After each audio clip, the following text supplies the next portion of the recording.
উসমান ইবনে মাযউন বলেন, ইয়া রাসূলুল্লাহ, ইয়া হাবিবাল্লাহ, হযরত ইবাদতের মধ্যে সার্বক্ষণিক নিয়োজিত থাকার জন্য আমার 1 নম্বর প্রস্তাব হচ্ছে আমি স্ত্রীকে তালাক দিয়ে দেব। আমাদের নবী যে নাকচ করে দিলেন, স্ত্রী তালাক দেওয়া যাবে না, বৈরাগ্যবাদ ইসলাম পছন্দ করে না। এরপরে উসমান ইবনে মাযউন রাদিয়াল্লাহু তাআলা আমাদের নবীজির দরবারে 2 নম্বর প্রস্তাব পেশ করলেন, ইয়া রাসূলুল্লাহ, ইয়া হাবিবাল্লাহ, হুজুর আমার 2 নম্বর প্রস্তাব হচ্ছে সন্তান জন্মদানের যে ক্ষমতা আল্লাহ পাক রব্বুল আলামিন আমাকে দিয়েছেন, আমি সেই সন্তান জন্মদানের ক্ষমতা অপারেশন করে যৌন শক্তি আমি রহিত করে দিব। বলেন নাউজুবিল্লাহ, আমি যৌন শক্তি ধ্বংস করে দিব। আল্লাহ রাসূল বলেন, না, সেটা হতে পারে না। তাজাওয়াজুল ওয়াদুদ আল ওয়ালুদ ফাইন্নী মুকাসিরুম বিকুমুল আম্বিয়া ইয়াউমাল কিয়ামা। আল্লাহ রাসূল বলেছেন, বেশি বেশি সন্তান জন্ম দাও, কিয়ামতের ময়দানে আমি আমার উম্মতের সংখ্যাধিক্য নিয়ে অন্যান্য নবীদের উপর অহংকারী করব। বলেন সুবহানাল্লাহ। আর এখন কি যেন স্লোগান আমাদের কানে আসে, বলেন কি স্লোগান কানে আসে আমাদের? একটি ছেলে, একটি মেয়ে, এরপরটা বলেন যথেষ্ট। এই পশ্চিমা কুফরি স্লোগান আমরা গ্রহণ করব না। আমরা বলবো তাজাওয়াজুল ওয়াদুদ আল ওয়ালুদ ফাইন্নী মুকাসিরুম বিকুমুল আম্বিয়া ইয়াউমাল কিয়ামা। যারা রিজিকের বয়ে সন্তানকে খাওয়ানোর বয়ে বাদ কন্ট্রোল করবে, তাদের জন্য রয়েছে পরকালে তাদের জন্য শাস্তি অপেক্ষা করছে। আল্লাহ বলেন, লা তাকতুলু আওলাদাকুম খাশিয়াতা ইমলাক নাহনু নারযুকুহুম ওয়া ইয়্যাকুম ইন্না ক্বাতালাহুম কানা খিতাআন কাবীরা। আল্লাহ বলেন, খাওয়ানোর বয়ে সন্তান হত্যা করো না, খাওয়ানোর বয়ে সন্তান হত্যা করো না। আইয়ামে জাহেলিয়াতের মধ্যে জীবন্ত কন্যাকে দাফন করা হতো, জীবন্ত কন্যাকে দাফন করা হতো। এইরকম জুলুম নির্যাতন আইয়ামে জাহেলিয়াতে করা হতো। সুতরাং রিজিকের বই আমার সন্তানকে হত্যা করব না। রিজিক দেন কে? রিজিকের মালিক কে? আল্লাহ। আল্লাহ পাক রব্বুল আলামিন শুধু আপনার জন্য নয়, আপনার 14তম পূর্বপুরুষ যারা ছিলেন তাদের জন্য রিজিক দিয়েছেন। আদম থেকে কিয়ামত পর্যন্ত যারা পৃথিবীতে এসেছিলেন, আসবেন, 18,000 মখলুকাত, সবার জন্য আল্লাহ পাক রিজিক বানাইছেন কি বানাই নাই? বানাইছেন কি বানাই নাই? আল্লাহ বলেন, ওয়াল আরদা মাদাদনাহা ওয়া আলকাইনা ফিহা রাওয়াসিয়া ওয়া আমবাতনা ফিহা মিন কুল্লি শাইইন মাওজুন। আল্লাহ বলেন, আমি জমিন বানালাম, জমিনকে যখন বিস্তৃত করলাম, এই জমিন নাড়াছাড়া করতেছে, আর এই জমিনের উপর আমি পাহাড় সৃষ্টি করলাম, ফেরেক স্বরূপ জমিন শক্ত হলো। আর এই জমিনের মধ্যে সবার জন্য আমি মেফে সবার জন্য আমি রিজিকের ব্যবস্থাও করে দিলাম। বলেন সুবহানাল্লাহ। হাদিসে কুদসি আল্লাহ বলেন, যদি সারা দুনিয়ার সমস্ত প্রাণীকুল 18,000 মখলুকাত, গাছ গাছালি, পাকালি, কীট পতঙ্গ সবগুলো যদি মানুষে পরিণত হয়ে সবাই একসাথে মিলে একটা খোলা ময়দানে যদি আমার কাছে এসে যদি বলে, ইয়া রব্বুল আলামিন, আমার জীবনের জন্য একেবারে মওত পর্যন্ত সব রিজিক আমাকে একসাথে দিয়ে দেন, আল্লাহ পাক রব্বুল আলামিন বলেন, আমি যদি তাদের মওত পর্যন্ত সমস্ত রিজিক যদি একসাথে দিয়েও দেই, তাহলে আমার রিজিকের খাজিনা থেকে সুসের মাথা পরিমাণ কমবে, বলেন সুবহানাল্লাহ। وَجَعَلْنَا لَكُمْ فِيهَا مَعَايِشَ وَمَن لَّسْتُمْ لَهُ بِرَازِقِينَ। আল্লাহ পাক সবার জন্য রিজিক বানিয়ে দিয়েছেন। উসমান ইবনে মাযউন বলেন, ইয়া রাসূলুল্লাহ, ইয়া হাবিবাল্লাহ, হুজুর, ইবাদতের মধ্যে সার্বক্ষণিক নিয়োজিত থাকার জন্য আমার 2 নম্বর প্রস্তাব হচ্ছে আমি আমার যৌন শক্তি ধ্বংস করে দেব।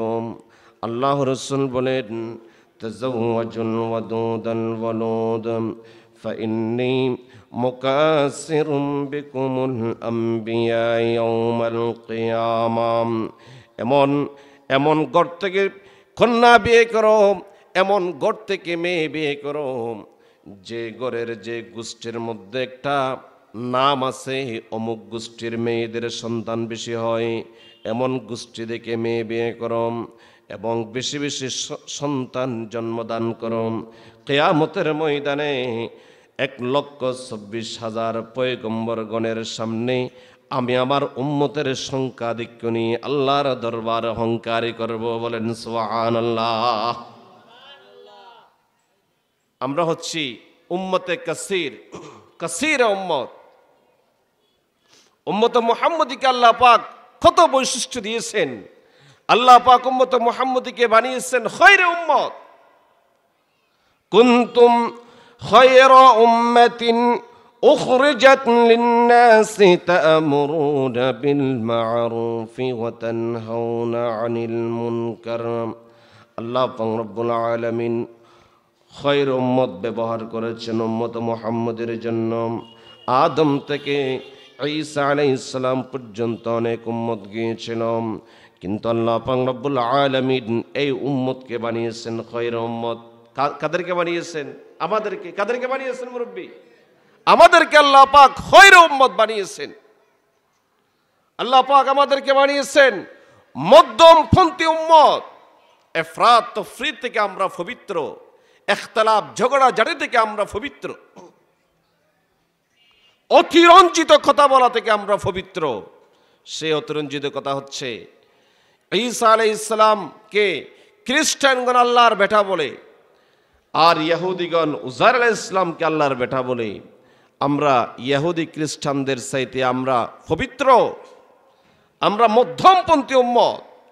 ওয়াকাযালিকা জাআলনাকুম উম্মাতান ওয়াসাতান লিতাকুনু শুহাদাআ আলান নাসি ওয়া ইয়াকুনার রাসূলু আলাইকুম শাহীদা। আল্লাহ পাক রব্বুল আলামিন আমাদেরকে বানিয়েছেন মধ্যমপন্থী উম্মত। আল্লাহ পাক আমাদেরকে বানিয়েছেন শুহাদায়ে উম্মত, সমস্ত উম্মতের সাক্ষী। হাসরের ময়দানে নূহ আলাইহিস সালামের উম্মতকে সামনে আনা হবে। নূহ আলাইহিস সালামকে সামনে আনা হবে। আল্লাহ পাক রব্বুল আলামিন নূহ আলাইহিস সালামকে বলবেন, তুমি তোমার উম্মতের নিকট তাওহীদের রিসালাতের দাওয়াত পৌঁছে দিয়েছো কিনা? নূহ আলাইহিস সালাম বলবেন, ইয়া রাব্বুল আলামিন, 950 বছর পর্যন্ত আমি আমার উম্মতের পিছনে মেহনত করেছি, মাত্র 80 জনকে আমি মুসলমান বানাতে পেরেছি। মাত্র কয়জন? মাত্র 80 জন। দাওয়াত দিয়েছেন কয় বছর? দাওয়াত দিয়েছেন কয় বছর? 950 বছর।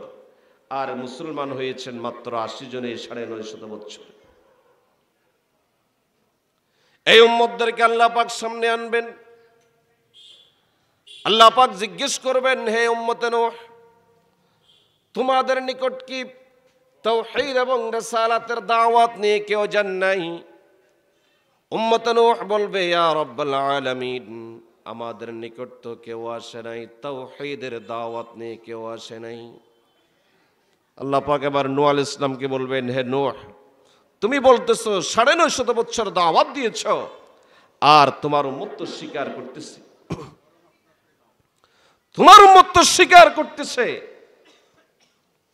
তখন আল্লাহ বলবেন, হে নূহ, তোমার পক্ষে কোনো সাক্ষী আছে কিনা? নূহ আলাইহিস সালাম বলবেন, ইয়া রাব্বাল আলামিন, আমার পক্ষে সাক্ষী আছে?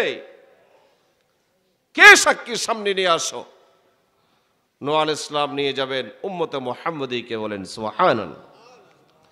وكذلك جعلناكم أمة وسطا لتكونوا شهداء على الناس ويكون الرسول عليكم شهيدا। নূহ আলাইহিস সালাম উম্মতে মুহাম্মদীকে হাসরের ময়দানে তৃতীয় পক্ষ হিসেবে সামনে দাঁড় করাবেন, সাক্ষী হিসেবে। আল্লাহ বলবেন, হে উম্মত মুহাম্মদী, তোমরা কি জানো নূহ আলাইহিস সালাম উম্মতকে দ্বীনের দাওয়াত দিয়েছে, তাওহীদের রিসালাতের দাওয়াত দিয়েছে? উম্মত মুহাম্মদী বলবেন, ইয়া রাব্বাল আলামিন, 1,26,000 পয়গম্বরগণ উম্মতকে দ্বীনের দাওয়াত দিয়েছে। বলেন সুবহানাল্লাহ। কিভাবে জেনেছো? রাসূলের মাধ্যমে আমরা জানতে পারলাম। আশাদ্দুন নাসি বালাআল আমবিয়াই সুম্মাল আমসাল ফাআমসাল, সবচেয়ে বেশি কষ্ট সহ্য করেছিলেন আম্বিয়ায়ে কেরাম। দ্বীনের দাওয়াত নিয়ে, তাওহীদের দাওয়াত নিয়ে যখন গিয়েছিলেন, সবচেয়ে কঠিন কষ্টের সম্মুখীন হয়েছিলেন আম্বিয়ায়ে কেরাম, এরপরে সাহাবায়ে কেরাম, এরপরে যারা হকের পক্ষে অটল অবিচল থাকবে তাদেরকে কারাবরণ করতে হবে, জেলখানায় বন্দী হতে হবে তাদেরকে। বলেন ঠিক কিনা? চিৎকার দিয়ে বলেন ঠিক কিনা? উম্মত মুহাম্মদী হাসরের ময়দানে প্রত্যেক নবীর উম্মত যখন স্বীকার করবে, নবীদের দাওয়াতকে স্বীকার করবে, উম্মত মুহাম্মদী সেই সময় নবীদের পক্ষে সাক্ষ্য দিবেন। আল্লাহকে বলবেন, ইয়া রাব্বাল আলামিন, আমরা দৃঢ় বিশ্বাস করি 1,26,000 পয়গম্বরগণ তার উম্মতকে দ্বীনের দাওয়াত দিয়েছে, এই কথা আমরা দৃঢ়ভাবে বিশ্বাস করি। বলেন সুবহানাল্লাহ। আল্লাহ পাক এই উম্মত মুহাম্মদীকে বানিয়েছেন কাসীর উম্মত। হাসরের ময়দানে উম্মত মুহাম্মদের সংখ্যা আধিক্য বেশি। কোন কোন নবী উম্মত নিয়ে আসবেন 2 জন, কোন নবী উম্মত নিয়ে আসবেন 10 জন, কোন নবী নিয়ে আসবেন 20 জন, নূহ আলাইহিস সালাম নিয়ে আসবেন 80 জন, এভাবে কোন নবীর পিছনে থাকবে 100 জন। আর মূসা আলাইহিস সালামের উম্মত থেকে মেরাজের মধ্যে আমাদের নবীজি আশ্চর্য হয়ে গিয়েছেন। জিব্রাইল আমিনকে বললেন, হে ভাই জিব্রাইল, এত বিশাল উম্মতের সংখ্যা কার? জিব্রাইল আমিন বললেন, ইয়া রাসূলুল্লাহ, এরা হচ্ছে মূসা আলাইহিস সালামের উম্মত। কিছুক্ষণ পরে দেখালেন উম্মত মুহাম্মদের সংখ্যা। মেরাজের রজনীতে বিশ্বনবী সাল্লাল্লাহু আলাইহি ওয়াসাল্লাম দেখলেন, পশ্চিম দিকে তাকালে উম্মত মুহাম্মদী, পূর্ব দিকে, উত্তর দিকে, দক্ষিণ দিকে সব জায়গায় বিস্তৃত উম্মত মুহাম্মদী। বলেন সুবহানাল্লাহ। मुहम्मद मुस्तफ़ा की क्या क्या सआदत है, मुहम्मद मुस्तफ़ा की क्या क्या सआदत है, मुहम्मद आन मिल्लत जान मिल्लत शान मिल्लत है, मुहम्मद आन मिल्लत जान मिल्लत शान मिल्लत है। रसूल पाक सल्लल्लाहु अलैहि वसल्लमेर उम्मतेर संख्या होबे हाशरेर मयदाने सबचेये बेशी। আর কোন কোন নবী আসবে একা একা, কোন উম্মত নেই। আল্লাহ পাক এই উম্মতকে বানিয়েছেন কাসীর উম্মত। আল্লাহ পাক এই উম্মতকে বানিয়েছেন আখিরি উম্মত। রাসূল পাক সাল্লাল্লাহু আলাইহি ওয়াসাল্লাম বলেছেন, আনা আখিরুল আম্বিয়া ওয়া আনতুম আখিরুল উমাম, আমি হচ্ছি নবীদের মধ্যে শেষ, আর তোমরা উম্মতদের মধ্যে শেষ। আমাদের নবীজি সভাপতির বক্তব্য হয় সবার শেষে। বলেন ঠিক কিনা? সভাপতির বক্তব্য, প্রেসিডেন্টের, প্রধানমন্ত্রীর বক্তব্য হয় সবার শেষে। 1,26,000 পয়গম্বরগণের মধ্যে আল্লাহ পাক আমাদের নবীজিকে সবার শেষে পাঠিয়েছেন সমস্ত নবীদের সরদার হিসেবে। বলেন সুবহানাল্লাহ। আর আমরা হচ্ছে আখিরি উম্মত। আল্লাহ পাক আমাদেরকে বানিয়েছেন সমস্ত উম্মতের সভাপতি। সুবহানাল্লাহ। আল্লাহ পাক এই উম্মতকে বানিয়েছেন খৈর উম্মত, এই উম্মতকে বানিয়েছেন মধ্যমপন্থী উম্মত, এই উম্মতকে বানিয়েছেন সুহাদাই উম্মত, এই উম্মতকে বানিয়েছেন কাসীর উম্মত, এই উম্মতকে বানিয়েছেন আখির উম্মত। এই সম্মান আল্লাহ পাক অন্য উম্মতদেরকে দেন নাই, দিয়েছেন কে? আমাদেরকে। বলেন ঠিক কিনা? আমরা এই সম্মান নিয়ে ঘরে বসে থাকবো নাকি মসজিদের মুয়াজ্জিনের আজান শুনে মসজিদে যাব? বলেন কি কি ঘরে বসে থাকবো নাকি মসজিদের মুয়াজ্জিনের আজান শুনে মসজিদে যাব? কোরআন শিখবো, কোরআন পড়বো। এই কোরআন মানুষের দিলকে নরম করে দেয়। وقال الرسول يا رب إن قوم اتخذوا هذا القرآن مهجورا। কিয়ামতের ময়দানে আমাদের নবী যে কোরআন হাতে নিয়ে আল্লাহর দরবারে নালিশ করবেন, ইয়া রব্বাল আলামিন, আমার অমুক অমুক উম্মতগণ, আমার অমুক অমুক উম্মতের ওই সমস্ত ব্যক্তিগণ এই কোরআনকে অবজ্ঞা করেছে, কোরআন পড়ে নাই। আল্লাহর দরবারে নালিশ করবেন। আল্লাহ পাকের দরবারে যখন আমাদের নবী যে নালিশ করবেন, সেই নালিশ গ্রহণ করবেন কি করবেন না? করবেন। আর কোনো মানুষ নাই যে সেখানে গিয়ে না মাফ করে দিয়ে ঘুরিব, মাফ করে দিতে হবে, এই কথা বললে হবে না। নবীজির নালিশ আল্লাহর দরবারে গ্রান্টেড হবে, নবীজির নালিশ গ্রান্টেড হবে। ওসমান ইবনে মাযউন বলেন, ইয়া রাসূলুল্লাহ, ইয়া হাবিবাল্লাহ, হুজুর, আমি আমার যৌন শক্তি ধ্বংস করে দেব। বিশ্বনবী সাল্লাল্লাহু আলাইহি ওয়াসাল্লাম নাকচ করে দিলেন। এরপর ওসমান ইবনে মাযউন বলেন, ইয়া রাসূলুল্লাহ, ইয়া হাবিবাল্লাহ, আমার তৃতীয় নম্বর প্রস্তাব হচ্ছে, আমি নিরামিষ খাবো, আমিষ খাবো না। কেননা ভালো ভালো খাবার খেলে ইবাদতের মধ্যে মন বসবে না। আল্লাহ রাসূল সেটাও নাকচ করে দিলেন। মা আতাকুমুর রাসূলু ফাখুযুহু ওয়া মা নাহাকুম আনহু ফান্তাহু। ওসমান ইবনে মাযউন বলেন, ইয়া রাসূলুল্লাহ, আমার 4 নম্বর প্রস্তাব হচ্ছে, আমি সারা রাত চোখের মধ্যে ঘুম দিব না, সারা রাত জাগ্রত থেকে আল্লাহর ইবাদত করব, আল্লাহর দরবারে ইবাদত করব। আল্লাহ রাসূল সেটাও নাকচ করে দিলেন। না, সারা রাত ঘুমাইলে, সারা রাত ইবাদত করলে জাগ্রত থেকে দিনের বেলা তো আর কোনো কাজকাম করা যাবে না, চাকরি করা যাবে না, ড্রাইভার ড্রাইভিং করতে পারবে না, রিজিক অন্বেষণ করতে পারবে না।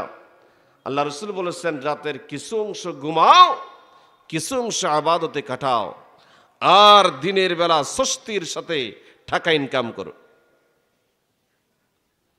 একে একে 4 নম্বর প্রস্তাব নাকচ।